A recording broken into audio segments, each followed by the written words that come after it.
Do artists need writers? This is a topic of the whole 90s image revolution. And this argument that artists don't need writers anymore. They can do it on their own. The story becomes more a pure vision from the artist. But things changed. And how did this all shake out? What's the answer?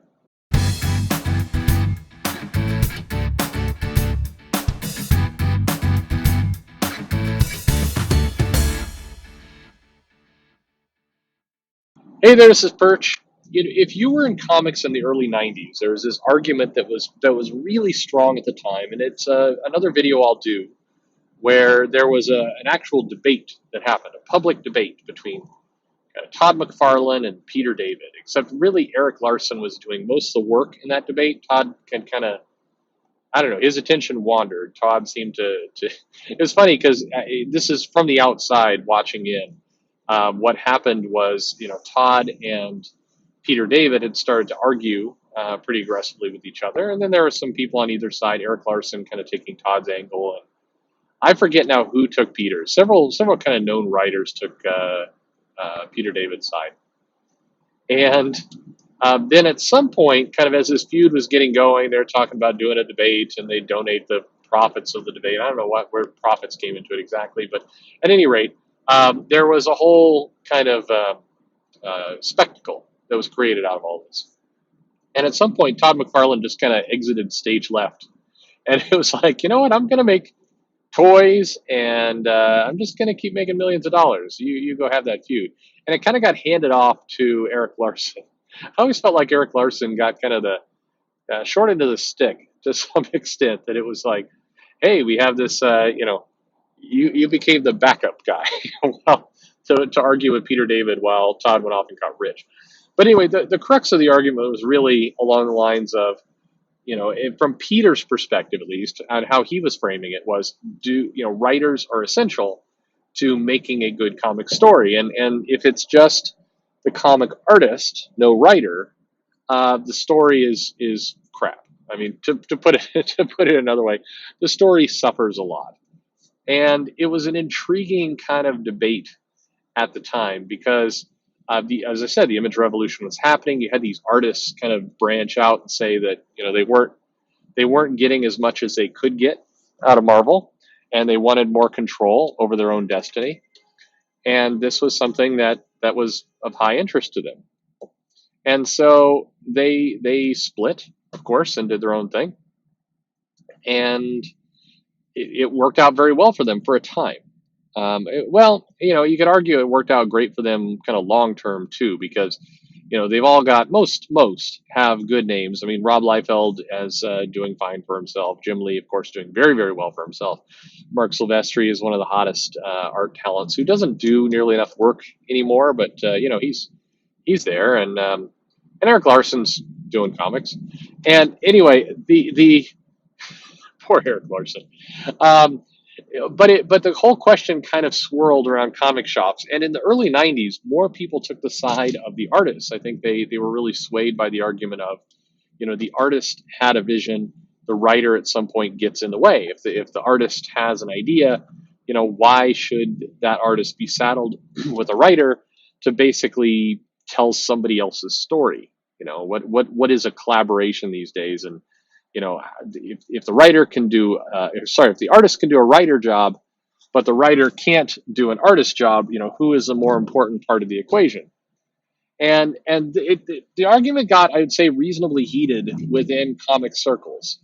And if you were kind of collecting comics, in comics, talking to talent, creatives in the '90s, everybody had an opinion on this, and it was usually a pretty heated opinion. There were people who were definitely ticked off at what the image guys did, either because out of jealousy, or they really believed in the argument of the writer, or you kind of the other way around is just I remember there's some Wizard articles and some people posing kind of the question of are comic writers even going to survive 10 years from now, 20 years from now? In fact, I remember some predictions saying in 20 years there won't be a comic writer. There will be just, the artist, the creator, and kind of, inker and colorists and other people they bring on, but the writer job will vanish and you won't have standalone writers anymore. And I'd say this pushed hard during the '90s with a lot of kind of very stylistic art and work going out. And then in kind of the late '90s, as the comic industry was actually imploding and things were falling apart, um, the writers started to gain more power. And it's interesting how things revolve, not revolve around Marvel. I think there's an interesting video or commentary to be made on kind of which company brings which change. Marvel tends to bring more of the kind of big role changes, either the artist change or the writer changes, or there's those kinds of moments. And DC tends to bring more the kind of reboot, line change, continuity shift, making a character very different kind of change. Exceptions make the rule, but it's interesting to look at both companies and how things evolve. But at any rate, in the 2000 era, that decade, the writers got more important. You started seeing, saw the rise of Brian Michael Bendis, and you saw Mark Miller, and you saw some, pretty big name writers. And then from there, you saw a lot happen with Warren Ellis and Rick Remender, and a lot of kind of names coming in and out during that time period. And so I'd say the decade of the 2000s were the kind of the revenge of the writers, where the artists started to get deprioritized and the writers kind of came into their own. And then you hit the current decade, the decade of the teens, where a lot of the writers, the big name writers, kind of they did their own slow motion image, if you will. You had a lot of writers kind of move to creator owned, mini at image. You had Mark Miller do his deal with Netflix. You had kind of the writers leave the big two for really almost the exact same reasons. I mean, the artists left saying, "Hey, we want a bigger piece of the pie. We want control of our own characters. We think, we have the rights to have this." And in the last 10 years or so, you see the writers leaving, saying, "Hey, if we're going to create these ideas and these characters, then they should be our characters, our ideas. We should own more of the rights." So very, very similar kind of migration that happened. But it's interesting to watch kind of both of these things play out. Today, we're still living in an era where the art is somewhat deprioritized, and sometimes it's because of financial reasons. You've had a lot of art being outsourced for kind of cheaper and cheaper production. Some of that is because the publishers are just cheap. Other parts of it is that there's just a heavy volume of books, and the volume of books compared to the amount of money that would need to be coughed up and the amount of available talent, it's just those pieces aren't there. So are we about to see something similar go on with writers, where you're going to see kind of cheaper writer production, cheaper kind of carrying forward of stories? And you might argue that we're already kind of seeing it, because several of the current writers who are doing stories today their pedigree are writing kind of clickbait listicle type articles for junk news sites. A lot of the writers, not to take away from, somebody will object, hey, they studied, they went to school, they're legit writers in their own way. Yeah, I mean, sorta, they are.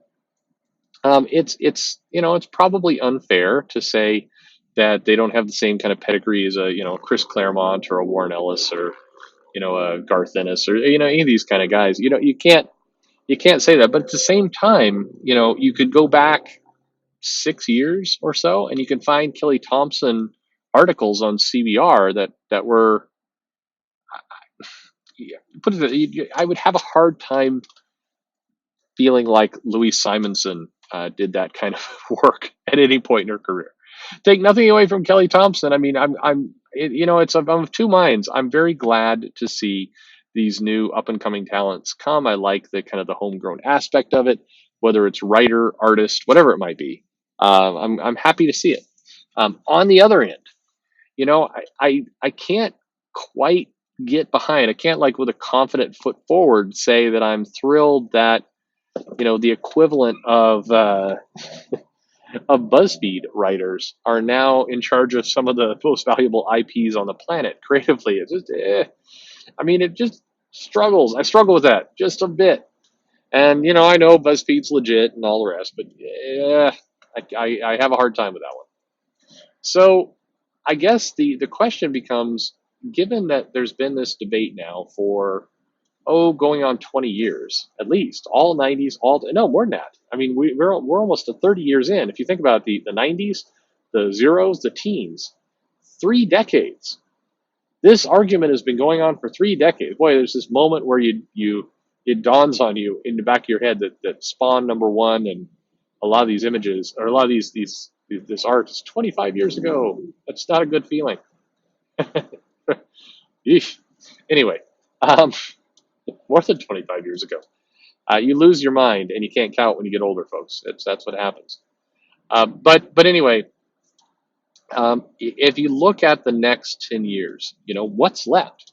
We had the we had the artist rebellion, where artists don't need writers. Then we had kind of the writer rebellion, where nope, the story is more important, and the art was over exaggerated in the 90s. And then you had the teens, where it was like, hey, let's just find cheap talent wherever we can get it, and some good creative talent during that time period as well. But certainly the gestation period from zero to pro was a lot faster. What's next? What is the 2020 and that decade going to look like? Is this argument? I mean, where can this argument go? I think one thing, from my perspective, I didn't do enough to kind of give you my view of it. I think writers are important. I've heard other videos. I know there's some big names out there who are like, screw it. The 90s were great. They were amazing. We had great comics back then. There were some good comics back then, absolutely. But in many cases, the kind of fragile nature of some of what happened and what went on and things that didn't work out were a result of the fact that you put too much reliance on one part of the system. I think a strong artist, a strong writer is the right team. And team is the operative word. I think that, people couch the arguments in this, hey, if the writer is doing it, then the artist is nothing but kind of a work for hire, just doing somebody else's creative vision. I think that's a really ugly way to put it, and I don't think that's accurate. I think collaborations are magical, and I think again, I'll go back to my favorite example. If you go back to the Chris Claremont, Jim Byrne run, and you look at those comics. Now, granted, John Byrne had big issues with Chris Claremont during that run, but if you look at those comics, it felt like you had a John Byrne and you had a Chris Claremont, and you had two very strong pieces of the picture coming together to deliver a great comic. It didn't feel like you had a great writer and then you had just a guy who was drawing the pretty pictures to the words. I think the team is important. I think if you cheap on one part of those two parts, then I think you get a bad result. But I'm old school in this regard. I think inkers are important. I think colorists are important. I think unless it's a passion project, unless it has a huge amount of time behind it, meaning it does not have a monthly shipping schedule and it's given the necessary time to get created and be done, I don't think pencilers and inkers should be the same person, and I don't think the penciler, inker, writer, and colorist should be the same person.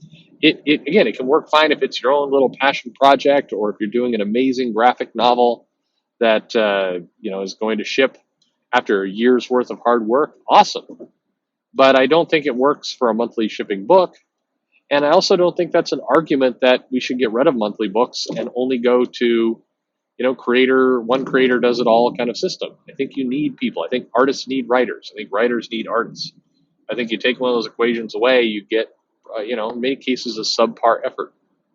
And I think if you did get rid of monthly books and you just let creators, do their own thing, as a solo job, I think what would happen is those solo jobs would get later and later and later. And I think the quality would drop on those too. There's something, I'm not sure who the person is, whether one of the self-help kind of people on YouTube talked about, there's value in a tradition or a routine.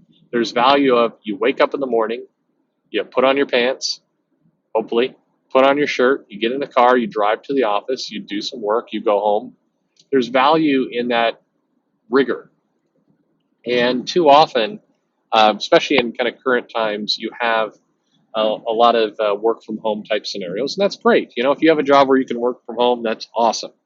But the problem is, if you look at companies where that policy gets stretched and people are just allowed to kind of work from home whenever they want, no notice, whenever they feel like it, you do see productivity go down a lot. And people like to say, oh, no, I'm more productive at home than I am in the office. Well, you might be. And in some cases, you can be. But the discipline of being prepared and in some cases going through the motion of getting in the car, going to the office, sitting down at your desk, interacting with other human beings, there's a kind of a intrinsic value to that just working from home and ducking all those other pieces takes value away from the overall picture. And I think the same thing can be true of comics. If you cheap out on one piece, you know, the job can get done, but it gets done at a lower quality. Starts to get done, you know, poorer. I often wonder, and it's completely not feasible. It would not work. I think the creative environment could be really rotten and everything else. I had this debate with a writer who lives out of Portland, and I said, you know, what would it be like if a bunch of the creators went to an office, like the writers went to a location where they all sat together, you know, not just like a quarterly or half yearly writer retreat, but I'm talking a everyday writer retreat. You're there and you're working. What would that look like? Would that be you know, would we get good quality out of that? And I got this like you know, this very kind of, you know, that's the most ridiculous idea I've ever heard. But you're talking about putting a bunch of creatives in one building all together, they'll kill each other. I'm like, okay, well maybe that's an argument that they should all be in jail, but okay. And it's like, no, creatives are spread out all over the planet. You want the best of the very best of the best of the best. So, you know, they're not all going to live in one place. They're all going to live spread out over the country. And I go, oh yeah, that totally makes sense. But then why are so many of you from Portland? And they're just like, I don't know. But I know for a fact that several of the creators get together on a, you know, regular basis in Portland, and they meet, they have coffee, they share ideas. They you know, this is a regular occurrence for several people. So why is it so ludicrous and absurd to think that, hey, maybe if they all worked out of an office every now and then together, that might be beneficial, especially if you're a comic company kind of coming up and trying to, you know, to put something new out, and you know, you're trying to get your little company off the ground.